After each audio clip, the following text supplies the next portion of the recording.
Petro Jacyk was a very successful businessman, and he was a very busy man. At the end of the 1990s, when I worked for a number of years as managing director of the Petro Jacyk Education Foundation, I barely remember a day when he would not visit the office, that he would not take the time, visit the office, and actually sometimes he would just simply reminisce. He would just like to talk, but most often he wanted to be.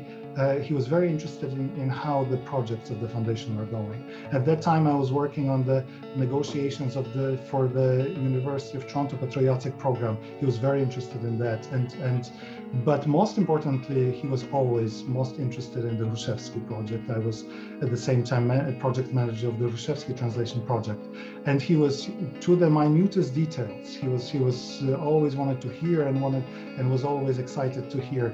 And what I also can tell about him, whenever there was a difficult moment in the negotiations or in something, he was always there, ready to come, drop everything, come and help out. And very often his authority really made a very big difference in such cases. Petro Jacyk was always an active member of the Ukrainian community. However, at some point and fairly early, he got sort of disillusioned, disappointed with the scope of what the local Ukrainian Toronto community was doing. He found that it was a little too short-sighted for him. He thought that it basically addresses only the temporary needs of the local community. He also found it too self-contained, that it was focused on the Ukrainian community only. And just like in business, he went out into the big world of business. He wanted the Ukrainian community also to go out into the mainstream.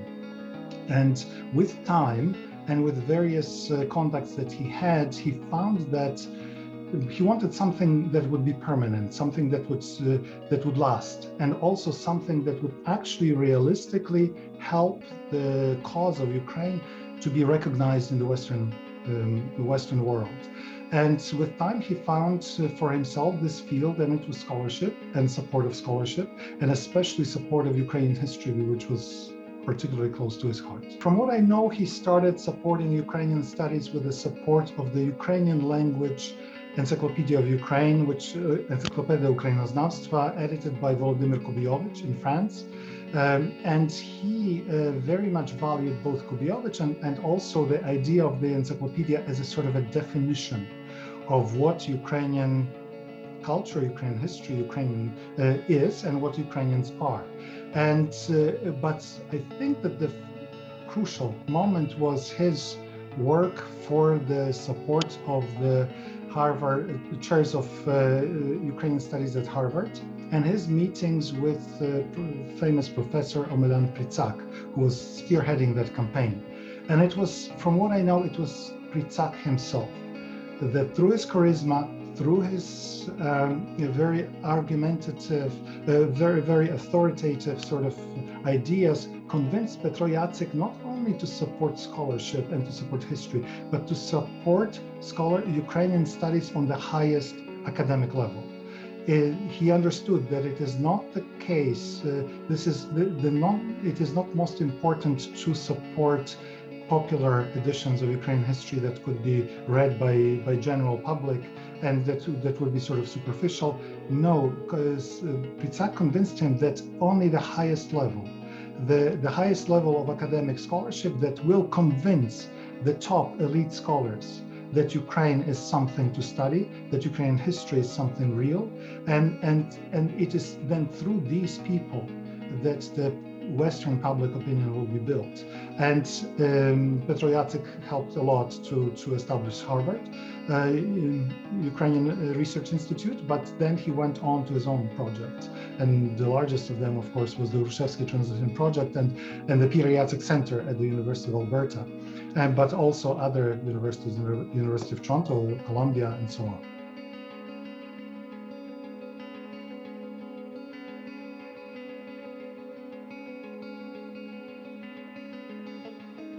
Not only introduces them to the concept of Ukraine and Ukraine, but the entire history of Eastern Europe is seen in a different way. And this, I believe, is going to only grow and continue.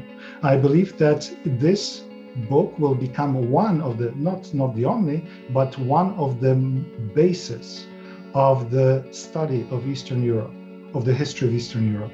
And I believe that its impact on the future scholarship, and through scholarship on the public opinion, on the image, international image of Ukraine and the history of Ukraine will really be quite tremendous. In this, I think that Petro Jacyk has fulfilled his great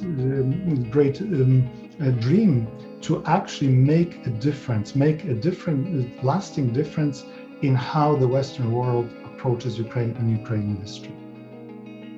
Well, Hrushevsky's History of Ukraine-Rus is a definitive work on the early medieval and early modern history of Ukraine. And now this phenomenal work is available in English to anybody, any scholar, basically of any country, because English is an international language. And all of those scholars, and I have already heard from a number of them who had not been able to read the Ukrainian original, when they read the English, and especially in our sort of academic edition, this is for them an eye-opening discovery. This changes their idea of the development of Eastern Europe in general. I have worked with the Hrushevsky Translation Project for approximately 25 years. So I have very, very, very, very many memories. And it would be impossible to briefly describe them. But, and of course, the primary memories are of my work and collaboration with the most crucial people in the project, the editor-in-chief Frank Sissin, the managing editors of various volumes, Uliana Pasichnik, Miroslav Jurkiewicz, Tanya Ploruszczak-Stech, the deputy editor Serhiy Plokhy. And so, but very often, some of the most interesting experiences were when I dealt or had contacts with various scholars, of the multitude of scholars who helped out, who were specialists in a given field, and sometimes we just needed one term, something, one name. We needed to for example, check an exact spelling of a particular Georgian name. So we had to find a specialist who would, and sometimes the contact with such specialists was very rewarding because they got then interested in what we are doing. And then actually later they became supporters of the program itself. Of course, the freshest memories are of the recent work, of the last volume, which was the great, on the one hand side, a great challenge. It was a very, very difficult text. On the other hand side, it was a pleasure. The challenges we faced while working on the Hrushevsky Translation Project were so great that they were quite overwhelming. We were dealing with a very, very difficult text based on the multitude of sources in various languages.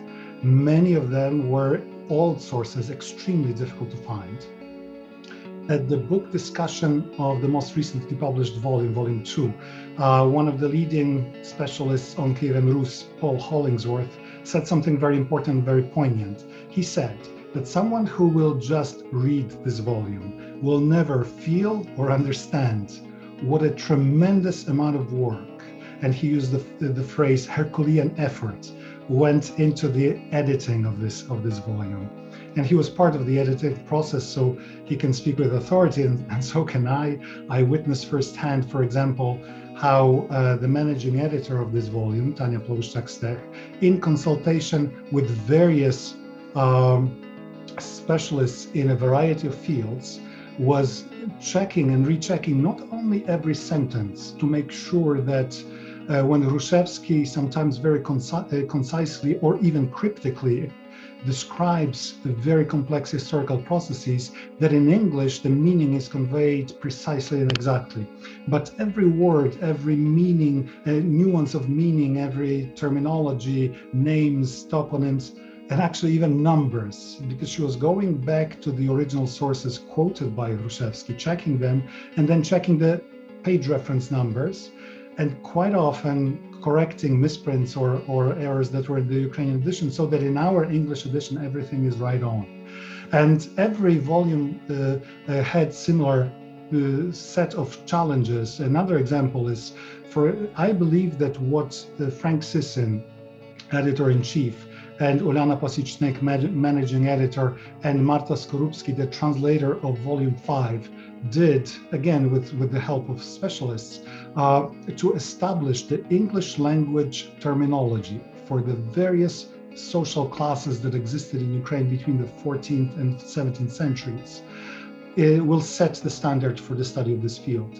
This terminology simply did not exist in English. And because of such challenges and many, many others, every volume required from us years of very intense effort and very intense work. But the final result is very rewarding. As Paul Hollingsworth said in this book discussion that I mentioned, he said that this English edition of Mikhailo Hrushevsky's History of Ukraine-Rus has been produced on the highest scholarly level. And this is extremely important to us, and we are very proud of it.